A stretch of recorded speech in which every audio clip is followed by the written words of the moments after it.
Saudara, untuk mengetahui bagaimana penanganan banjir di sejumlah wilayah di Jakarta, kita akan segera terhubung bersama dengan pengelola data dan informasi kebencanaan BPBD DKI Jakarta, Anggi. Selamat pagi, Bu Anggi. Selamat pagi. Baik, Bu Anggi, mungkin bisa diinformasikan hingga hari ini sudah ada berapa titik wilayah di Jakarta yang dilanda banjir?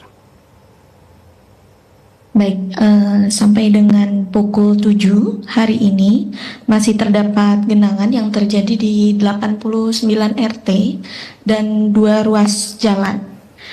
Kita dapati masih terdapat genangan di sana dengan area yang tertinggi itu masih pada Kelurahan Rajawati.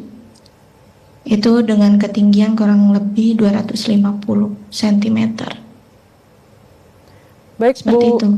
Ya, Bu Anggi, lantas apakah sudah ada langkah-langkah yang dilakukan begitu untuk menyurutkan tinggi air dan apakah ada kendala? Baik, BPBD Provinsi DKI Jakarta beserta dinas-dinas kebencanaan yang lain, kami juga telah menyiagakan serta menerjunkan 150 sampai dengan 200 personil untuk penanganan bencana banjir ini mulai dari tanggal 2 hingga sampai saat ini. Itu yang tersebar di seluruh wilayah kota di Provinsi DKI Jakarta. Tentunya kita melakukan beberapa hal terkait dengan penanganan genangan seperti melakukan penyedotan dengan pompa stasioner maupun pompa mobile baik milik Dinas Sumber Daya Air, milik Dinas Penanggulangan Kebakaran maupun milik BPBD, dan kita juga menyiagakan seluruh personil beserta camat dan lurah untuk selalu memastikan tali-tali air berfungsi dengan baik. Dan kita juga telah melakukan pendistribusian logistik, baik itu makanan siap saji, kemudian juga kebutuhan dasar seperti alat kidswear, family kit, air mineral, selimut, dan yang lain-lain. Tentunya kita juga mendapat dukungan dari instansi terkait seperti TNI Polri dan juga lembaga kebencanaan yang lain. Baik, berarti sudah ada sinergi begitu dan juga koordinasi yang dilakukan dari BPBD dan juga sejumlah instansi terkait. Tadi dikatakan sudah ada 150 hingga 200 personil yang diterjunkan mulai dari tanggal 2 hingga saat ini. Lalu apa saja perlengkapan ataupun juga alat-alat yang disiapkan begitu dari pihak BPBD untuk menekan intensitas genangan air yang saat ini masih melanda sejumlah wilayah di Jakarta? Baik, tentunya kalau peralatan kita juga berkoordinasi, berkolaborasi dengan organisasi perangkat daerah Pemprov DKI yang lain seperti Dinas Sumber Daya Air dengan peralatan pompanya, kemudian juga dengan Dinas Penanggulangan Kebakaran untuk melakukan penyedotan, kemudian juga Dinas Sumber Daya Air dengan pengerukan, dan kita juga menerjunkan perahu-perahu milik BPBD Provinsi DKI Jakarta dan juga milik Dinas Penanggulangan Kebakaran, kemudian seperti dayung, kemudian juga alat-alat penanganan dan evakuasi yang lainnya. Baik, seperti itu, Mbak. Ya, baik. Bu Anggi, kalau menurut Anda sendiri banjir tahun ini jika dibandingkan dengan tahun sebelumnya, apakah ada perbedaan begitu mulai dari kondisinya tinggi air dan juga cara dari BPBD sendiri menanggulangi bencana banjir tahun ini? Baik, jadi untuk banjir di tahun ini itu kan berdasarkan dari curah hujan yang memang tinggi di wilayah Jabodetabek. Itu di hulu Sungai Ciliwung sebanyak 167,7 mm per hari, dan itu masuk dalam kategori ekstrim. Di telah tercatat di AWS Ciberem Bogor itu juga menyebabkan kenaikan level tinggi muka air menjadi siaga 3 atau waspada, kemudian siaga 2 siaga, bahkan siaga 1 bahaya, sehingga menyebabkan Bendungan Katulampa dan Pos Depok mengalami siaga 1 dengan durasi yang cukup lama. Nah, untuk penanganan kebencanaan, sebenarnya dari tahun ke tahun itu kita selalu melakukan perbaikan dan evaluasi. Tentunya yang kita lakukan itu seperti pengerukan, kemudian penyedotan, kemudian juga evakuasi kepada masyarakat, penyebaran informasi peringatan dini kepada masyarakat baik melalui digital maupun non-digital, dan juga kita senantiasa melakukan edukasi dan simulasi bagi seluruh warga masyarakat DKI Jakarta, baik di level yang paling kecil nih Mbak, seperti dari SD, SMP, SMA, hingga seluruh masyarakat umum. Kita akan lakukan sosialisasi dan simulasi secara terus-menerus, seperti itu. Baik, jadi yang membedakan diantaranya adalah penyebab dan kemudian juga tingkat keekstriman dari banjir yang terjadi tahun ini. Lantas, apa saja langkah yang sudah dilakukan BPBD untuk masyarakat yang terdampak bencana banjir? Apakah sudah ada kunjungan begitu dari pihak BPBD ke sejumlah posko pengungsian yang ada di Jakarta atau seperti apa, Bu Anggi? Untuk posko pengungsian, BPBD senantiasa terus melakukan kunjungan dan update informasi, karena kita juga memiliki personil di seluruh kelurahan-kelurahan di Provinsi DKI Jakarta. Kita ada di 267 kelurahan. Tentunya kita juga ada posko-posko di masing-masing wilayah kota, dan juga untuk posko pengungsian tentunya akan selalu kita monitoring baik dari kecukupan logistik maupun peralatannya. Seperti itu. Baik, dari 267 total kelurahan, ada berapa posko pengungsian dan kemudian berapa juga jumlah dapur umum yang dipersiapkan untuk menanggulangi ketersediaan logistik untuk masyarakat yang terdampak di pengungsian? Baik, untuk posko pengungsian kita kurang lebih sudah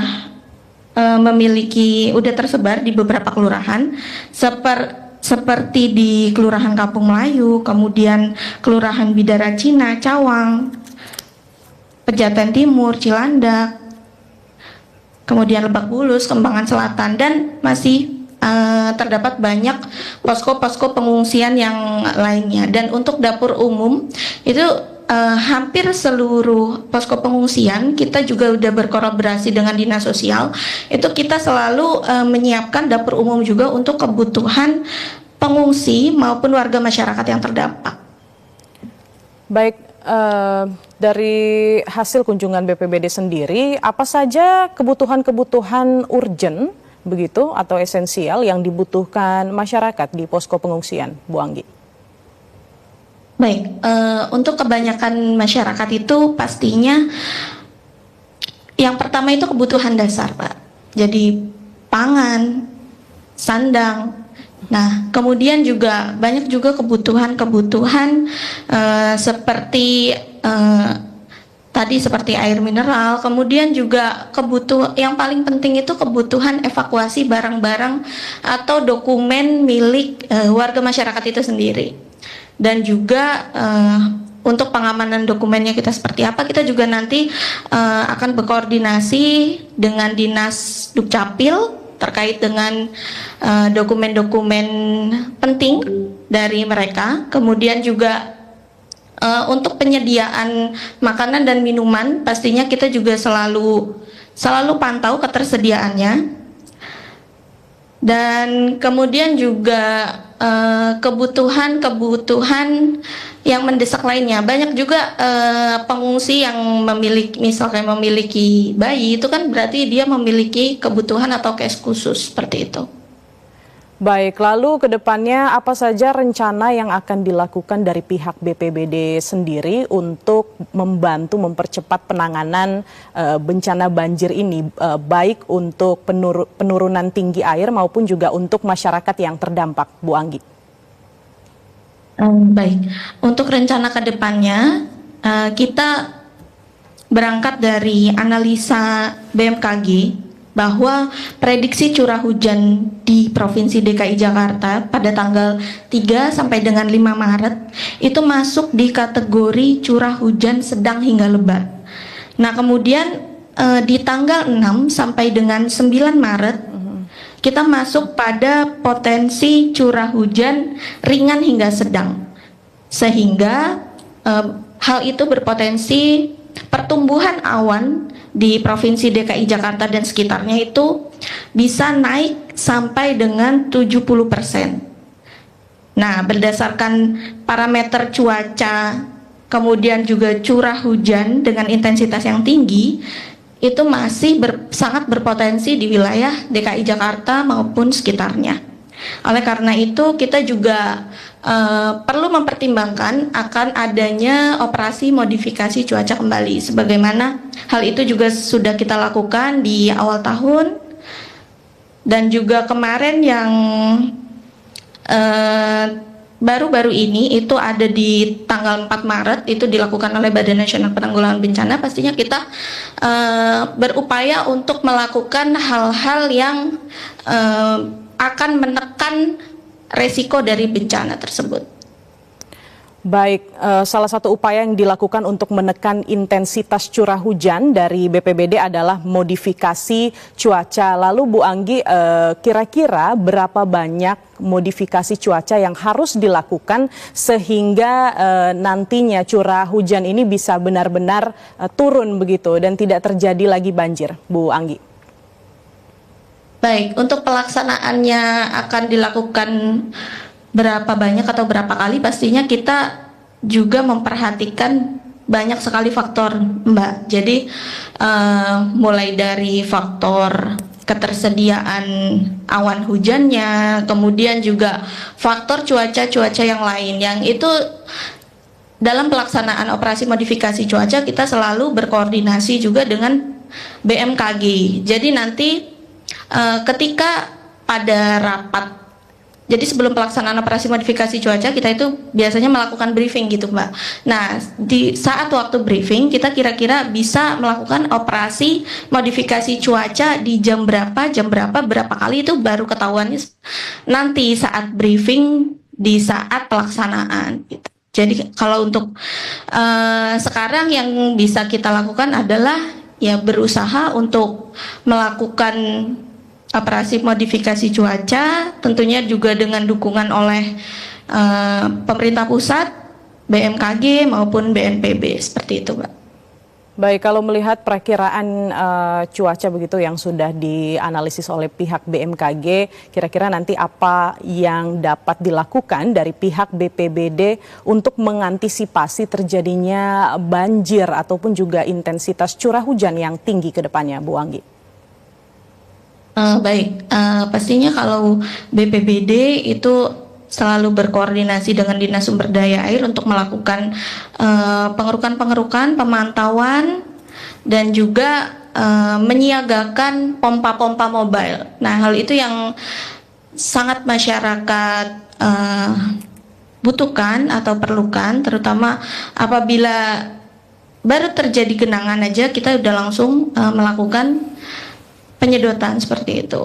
Kita usahakan kita berupaya semaksimal mungkin untuk menekan resiko bencana sehingga dampak dari bencana banjir ini tidak meluas ke masyarakat. Baik, salah satu langkah antisipasi yang dilakukan adalah pompa-pompa mobile yang sudah disiapkan begitu dari pihak BPBD. Terakhir Bu Anggi, apa himbauan dari Anda mewakili BPBD untuk semakin meningkatkan kewaspadaan masyarakat untuk menghadapi bencana banjir ini, dan kemudian mungkin bisa diinformasikan juga terkait dengan call center di mana masyarakat bisa melakukan pengaduan begitu ke pihak BPBD. Silakan Bu Anggi. Baik, jadi BPBD Provinsi DKI Jakarta, Pemprov DKI Jakarta itu memiliki layanan call center Jakarta Siaga 112 yang itu beroperasi 24 jam dan bebas pulsa. Jadi seluruh warga masyarakat di Provinsi DKI Jakarta bisa cukup dengan menekan tombol 112 maka akan terhubung ke petugas-petugas kami yang nantinya petugas kami akan melihat case-nya itu seperti apa, kemudian petugas kami langsung dispatch ke SKPD terkait untuk melakukan penanganan. Nah, untuk informasi atau peringatan dini juga kami sampaikan melalui website official BPBD maupun informasi baik informasi peringatan dini cuaca, kemudian tinggi muka air, kita selalu posting di website maupun media sosial baik X, Instagram, Facebook, dan yang lainnya. Nah, dari media sosial itu warga masyarakat juga bisa istilahnya DM ya Mbak. Kalau sekarang bisa langsung DM, kemudian kita langsung juga terhubung ke layanan Jakarta Siaga 112 itu. Jadi kita usahakan akan selalu berbuat yang terbaik untuk warga masyarakat yang melakukan aduan. Seperti itu, Mbak. Baik, terima kasih Bu Anggi atas informasinya dan tentunya kita berharap dengan adanya sinergitas dari BPBD dan juga instansi terkait bencana banjir ini dapat segera teratasi. Sekali lagi terima kasih Bu Anggi selaku pengelola data dan informasi kebencanaan BPBD DKI Jakarta. Salam sehat selalu, selamat pagi. Sama-sama, selamat pagi.